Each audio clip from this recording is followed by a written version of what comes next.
What's going on, guys? Today I'm sharing my interpretation of this Michelangelo painting.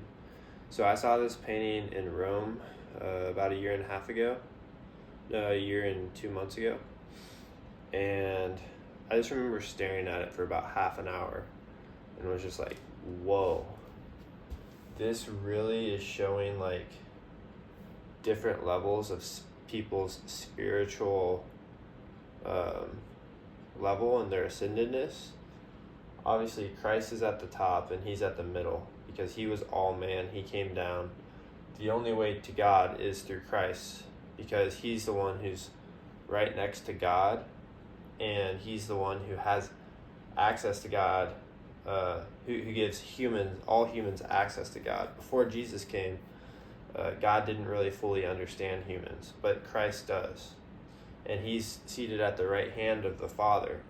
And so he can give the Father like instructions like, hey, like I already did it and I'm a part of you, God, so let them in. But anyway, this is like different levels of people's spiritual ascent and their level. So at the bottom, like you have this evil dude who's like a slave driver about to give them the whack with the paddle. And they're all scared and terrified of him giving them the whack. And then something interesting, and then everyone at the bottom is just like on the verge of death. They're all suffering.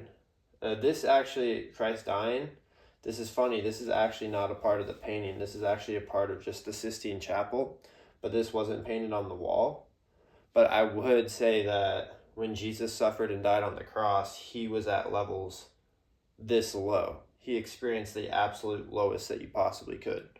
And so above that, you actually have these horn blowers who are making noise for all these people at the bottom. Like these people at the bottom seem like they're all scared of these horn blowers. Like this, in my eyes, is like mainstream media. If you're believing the fear and the lies of the mainstream media at this point, you're a chump. You're at the bottom. So up your game up. Then you got this guy. This is pretty dark. He escaped. He's like not at the bottom, but he looks like he has demons trying to bring him down and freak him out, and he looks terrified. And then you have people at the very top who are actually, this is a sign of power. They're trying to build a pillar up here. They're trying to all control this pillar. And then you have people at the top also trying to control religion. So while they are actually highly ascended beings, they're still vying for power or vying for the church and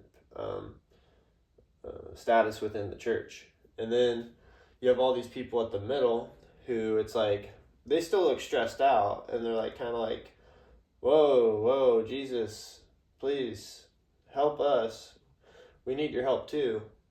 Because nobody's free without Jesus. Jesus is the truth of what came down and saved humanity in the first place. So these people are good, but they're still imperfect. They're still sinners. They're still stressed out. And Jesus, in this picture, he's kind of like, bitch, get off of me. But it's not that he's saying that. He's just, it's a lot.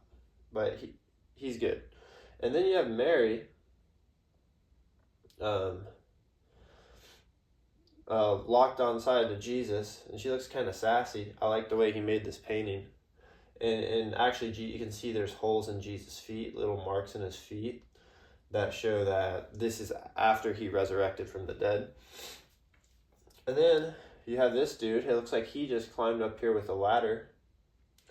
And then this is like a deep interpretation. This guy, he's holding a skin of a man, and he's like up here looking at Jesus. Like, I don't know what Michelangelo's thought process was for that. I actually want to look in some archives and see if I can see what Michelangelo said about this painting, if he gets specific or not, but it's pretty interesting.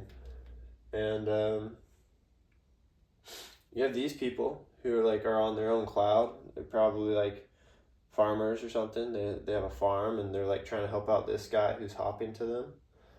I like it. It just resonated with me. It gave me a like kind of this hierarchical point of view for different levels of spirituality and how high up you are as a being, as a human being. But what I will say is that Jesus says that we should look at each other horizontally, not vertically. And he also, so it's like relational, and it's treating like brothers and sisters.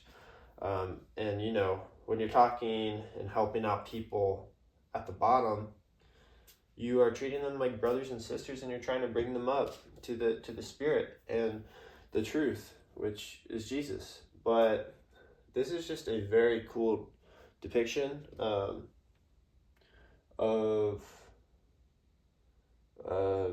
the hierarchy of spirits. I don't like these guys. These guys look like they're just stressing out.